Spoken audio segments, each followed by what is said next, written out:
होय खरं आहे, मी जे सांगितलं आहे. कारण 100 वर्षांनी एवढे शुभयोग एका दिवशी येत आहे. इंद्रयोग आहे, ब्रह्मयोग आहे त्याच्यामध्ये 100 वर्षांनी. म्हणजे ही गणेश चतुर्थी काही खास आहे. हे बघ, गणरायांची स्थापना केल्याने ग्रहांचे जे दोष असतील तुमच्यामध्ये तर ते पूर्णपणे निघून जातात, दूर होतात.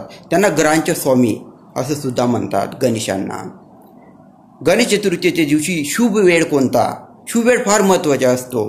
केव्हाही स्थापन करता येत नाही. शुभ वेळ तुम्ही स्थापन केलं तर जास्त फळ मिळेल. तर शुभ वेळ आहे 11:30 ते 12:30 दुपारी.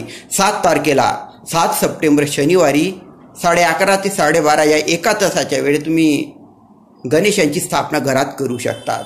11:30 ते 12:30 दुपारी. लक्षात ठेवा 7 तारीख. असं समजलं जातं की या दिवसापासून 10 दिवस गणपती बाप्पा पृथ्वीवर राहतात आणि आपल्या भक्तांच्या मनोकामना इच्छा पूर्ण करतात. त्यामुळे या 10 दिवस अत्यंत तुम्ही भक्तिभावाने त्यांची पूजा करा. तुमच्या समस्यांपासून तुम्हाला सुटकारा मिळण्यास मदत मिळेल.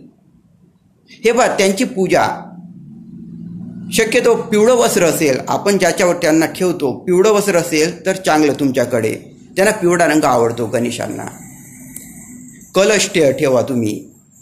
दुर्वा अवश्य पाहिजे. दुर्वा, मोदक, लाडू 11 किंवा 21 लाडू पाहिजेत. कुंकू वाहू शकतात.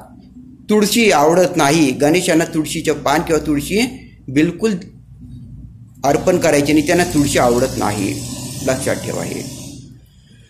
तर ही गणेश चतुर्थी कर्क, कन्या आणि वृषभ राशीवाल्यांना चांगली आहे. कर्क, कन्या, वृषभ राशीवाल्यांना चांगली आहे ही गणेश चतुर्थी. हे पाहता, तुम्हाला काही इंटरेस्टिंग नावं सांगू गणेशांची जी आपण कमी ऐकतो किंवा आपल्याला माहीत नसतील. सुमुख म्हणजे चांगलं तोंड आहे त्यांचे, सुमुख. गजकर्णक म्हणजे कान हत्तींसारखे आहेत. कपिल, पिवळा रंग आवडतो त्यांना म्हणून त्यांना म्हणतात कपिल. आणि हेरम, हा या छोटा मुलगा दिसतोय ना चॅनलमध्ये, त्याचं पण नाव हेरम आहे, हेरम. तर अशी गणेशांची काही इंटरेस्टिंग नावं वाटली म्हणून मी आपल्याला सांगत आहे.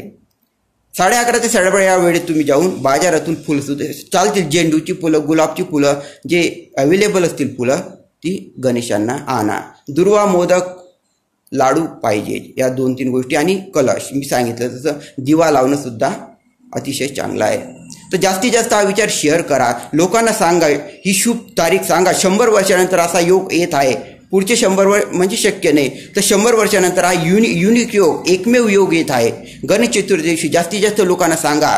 तुमचे मित्र, नातेवाईकांना त्याच्यासाठी शेअर करा, तुमचे ग्रुप असतील. आणि ही चांगली नाविन्यपूर्ण माहिती त्यांना द्या.